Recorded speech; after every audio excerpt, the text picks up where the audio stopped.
Hello friend, आज का topic आपके लिए बहुत इंटरेस्टिंग होने वाला है।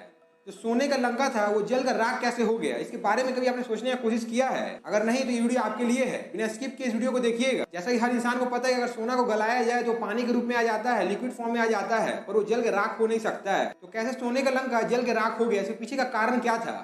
चलिए वही आपको मैं इस वीडियो के माध्यम से बताऊंगा। इसके पीछे का एक छोटा सा स्टोरी मैंने आपके लिए लाया है जो आपको समझने में बहुत ही आसानी होगी। सबसे पहले आपको ये जानने की जरूरत है कि लंके को सोने का लंका क्यों कहा जाता था और रावण के पास सोने का महल कैसे आ गया। तो चलिए उसको पहले क्लियर करते हैं। बहुत समय पहले की बात है, रावण शिव जी का बहुत बड़ा भक्त कहा जाता था। उससे बड़ा भक्त कोई और था नहीं, पर हर इंसान के अंदर में अच्छाई और बुराई दोनों होते हैं। कहा जाता है शंकर जी के पास कोई महल रहता नहीं है, शंकर जी तो गुफा में रहते हैं, बर्फ में रहते हैं, जैसा कि हर इंसान को पता है, क्योंकि माउंट कैलाश शंकर जी का घर कहा जाता है। तो पार्वती जी कहती है मुझे भी महल चाहिए, हर किसी के पास महल है। कैलाश में कुछ ही दिनों में सोने का महल बनकर तैयार हो जाता है। महल इतना सुंदर रहता है किसी को भी देखकर लालच आ जाएगा। ये देखकर पार्वती जी बहुत खुश हो जाती है। शंकर जी से कहती है आपने बहुत सुंदर महल का निर्माण करवाया है, ये हमारा महल है। शंकर जी कहते हैं हाँ ये हमारा महल है। जैसा कि कोई भी घर अगर बनाया जाए उसके पहले उसे पूजा करवाना पड़ता है। बिना पूजा पाठ के क्या हम घर में एंट्री ले सकते हैं?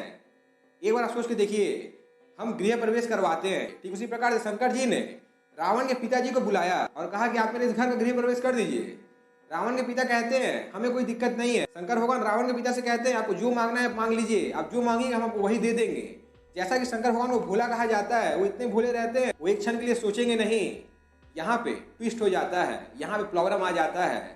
जो रावण की माता रहती है उसे लालच हो जाता है। रावण की माता रावण के पिता से कहती है हम लोगों ने पूजा किया है, पूजा के दक्षिणा में ये सोने का महल आप मांग लीजिए। पहले पहले रावण के पिता कहते हैं ये कैसे हो सकता है, पर जैसा कि आपको पता है पत्नी के सामने पति का चलता नहीं है, वो भी अपने पत्नी के बात में आकर सोने का महल मांग लेते हैं और लंका लेकर चले जाते हैं। जब ये बात पार्वती जी को पता चलता है वो बहुत क्रोधित हो जाती है। उनका क्रोध का कोई ठिकाना रहता नहीं है। ये देखकर रावण के माता पिता बहुत ही डर जाते हैं, बहुत दुखी हो जाते हैं, चिंता में आ जाते हैं। उनके मन में चल रहा है कहीं ये हमें कोई श्राप ना दे दे। होनी को कौन टाल सकता है? पार्वती जी के मन में इतना गुस्सा आता है वो गुस्से में श्राप दे देती है तुमने अपने गुरु दक्षिणा में मेरा महल मांगा है, जाओ यही सोने का महल एक दिन जल कर राख हो जाएगा। बस यही कारण रहता है, जब सोने का लंका को जलाया जाता है तो जल कर राख हो जाता है। और जैसा कि आपको पता है कि अभी भी श्रीलंका में काला मिट्टी पाया जाता है। शायद मैं आपको क्या कहना चाहता हूँ समझ में आ गया होगा और इसके पीछे का कारण क्या था ये आपको पता चल गया होगा। क्यों सोना जल कर राख हो गया, उसका पीछे का क्या मोटिव था, सब आपको पता चल गया होगा। इसीलिए मैं आपको ये कहना चाहता हूँ अपने मन में कोई भी काम अगर आप कर रहे हैं एक बार उसे सोच कर करिएगा। दूसरे का बात सुनकर या किसी भी अपने का बात सुनकर ये मत सोचिएगा कि हमने इस काम को क्यों किया या हमको इस काम को इस प्रकार से करना चाहिए था। नहीं, आपका काम है, आपका डिसीजन है, जो भी करना है आपको करना है। अगर आप अपने ऊपर लेकर हर काम को कर सकते हैं तो अगर आपको फेलियर मिला तो क्या होगा? लोग आपको ब्लेम ही करेंगे, उससे ज्यादा कुछ करेंगे तो नहीं। बस यही अपने माइंड में गांठ बांध लीजिए। आपको अफसोस होना नहीं चाहिए कि मैंने ये किया नहीं, मेरे पास में ये मौका था।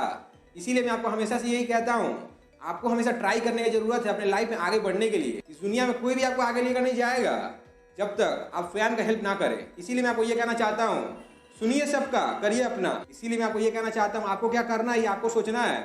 मैं आपको सिर्फ बता सकता हूँ, डायरेक्शन दिखा सकता हूँ, पर करना तो आपको ही पड़ेगा। एक बात हमेशा याद रखिएगा, कभी भी किसी का सुनने की जरूरत नहीं है, हमेशा अपने मन का सुनिएगा, आपको सक्सेस जरूर मिलेगा।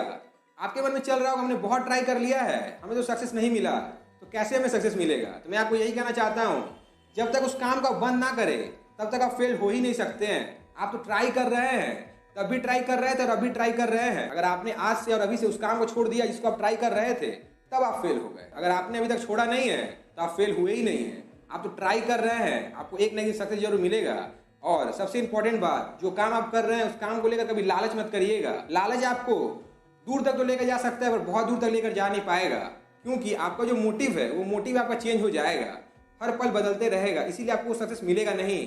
शायद मैं आपको क्या कहना चाहता हूँ समझ में आ गया होगा। आज के लिए बस इतना ही। आपने चैनल पहली बार आया सब्सक्राइब कर बेल आइकन प्रेस करें और मेरे वीडियो पहली बार आया वीडियो को लाइक और शेयर करें। Thank you.